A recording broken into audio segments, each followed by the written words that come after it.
the importance of staying healthy and on top of your game.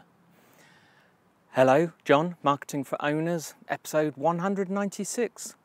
Beautiful sunny Monday. You may recognise me being back down at the Mud Bay Yacht Club in Surrey, or South Surrey, down near White Rock, and just along that way, along the riverside, is Crescent Beach, for those of you that have been around this area. This is in on the edge of Vancouver, Canada. For the rest of you, in the rest of the world, it is sunny. When I was down here last week, or was it a couple of weeks ago, it was not sunny. And also, tide's in today, so the river's full up with water instead of mud. But hey, it is called Mud Bay, so what can you do? Health and stuff like that. Now, I am not, just for everybody, I am not a dietitian. I am not going to recommend any form of diet. I am not an exercise or fitness expert. And yeah, I know what you're thinking. You noticed that too. Yeah, but I recognize that I need to be healthy. And for that, there are ways of staying healthy. By staying healthy, you can stay on top of your game. Now, on top of your game means productive, effective, successful, and living longer and enjoying life and things like that. Wouldn't that be cool? How does that affect work? It's not just work, it's family, it's your overall being. You shouldn't only have goals for money and for success. You should have goals for your family life or for your personal life. You should have goals for your health and fitness. We all know that health and fitness is going to increase our longevity and give us a happier life. You don't want to be worrying about being in a hospital bed, do you? Or if you're in North America, about paying medical bills, and other countries where you have to pay medical bills. You don't want all that. And running a business or doing a stressful job is stressful. That increases blood pressure, heart problems, head problems, everything from depression to whatever. So there are some ways to help you avoid things like that. Now I'm gonna read out some things, because quite simply, you are what you eat.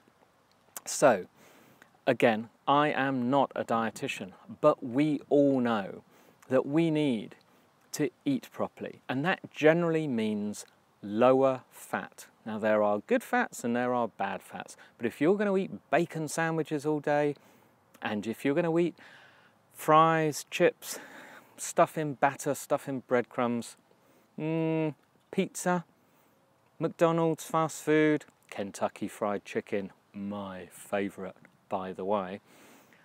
But if you're going to do it too often, it's not going to work out well. Those little arteries, you've only got one set, they're going to all clog up. So that. Also, lower sugar. Now, when we're young, we throw tons of sugar in that coffee. When we go down and grab a Starbucks, are we having mochas? Are we having whipped cream? Are we having syrup thrown in? Do you have to? As you get older, taste buds tend to be different. And I now eat and drink stuff I wouldn't have dreamt of eating and drinking when I was about 18. But consider low sugar. Don't just stop sugar, just gradually lower the dose. It is a dose. Gradually lower it, and over a period of 6 months, you'd be able to take it out completely, because you gradually will not notice the difference. Oh yes, that's true. Lower caffeine. Now, there's hundreds of diets say, oh, a bit of coffee is great. But most of us at work drink tons of the darn stuff, and that includes tea. Try decaf. I know, you're thinking, you've got to be kidding. I drink tons of coffee, and I personally cannot tell the difference between caffeinated and decaf. You may be thinking, oh, I can. But take the labels off, and I bet you cannot if it's the quality stuff. Try it. I actually drink decaf tea, but I like those fruit infusions and things like peppermint and all those kind of things. I actually like those. Again, nice. Lower carbohydrates. Potatoes, rice, is that right? Pasta. If you just eat pasta every day, if you naturally have potatoes with everything, you're going to be fat or fatter than you could be. And that's not good, that's heavy on the heart. So look this stuff up. And regular eating.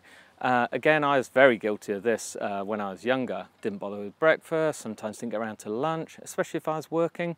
I would eat 1 meal a day. But generally, we're accustomed to eating 3 meals a day, but try and make them regular.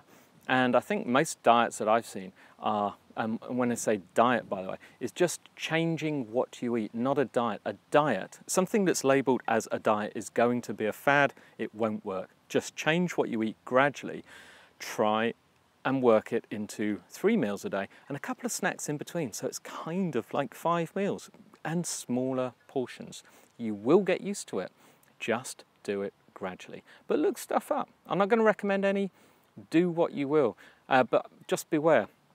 Online, the expert diet things are experts at marketing. They're going to make you believe what they want you to believe. Look up a good, safe, trusted source like in America, I don't know, Dr. Oz. Yeah, I know he's had his problems, but someone like Dr. Oz, or in the UK, the BBC, good trusted sources, and just look for general healthy eating, not for a diet. Now, next one, get enough sleep. Yes, you think I only need 5 hours of sleep a night and I'm fine. No, you think Margaret Thatcher only had 4 hours of sleep a night. She had power naps in the day. Get enough sleep. The reason you think you're fine is because you've become accustomed to it. Imagine how much healthier you'd be if you had a better night's sleep.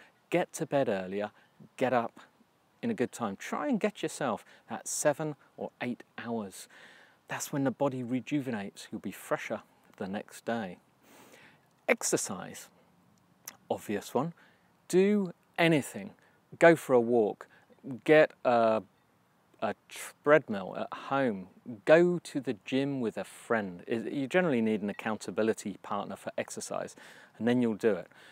Anything. Something that brings up a slight sweat. I don't recommend what I do occasionally is do the insanity workout all the time, but it helps. You could even do half the insanity. You can do anything. Just do something.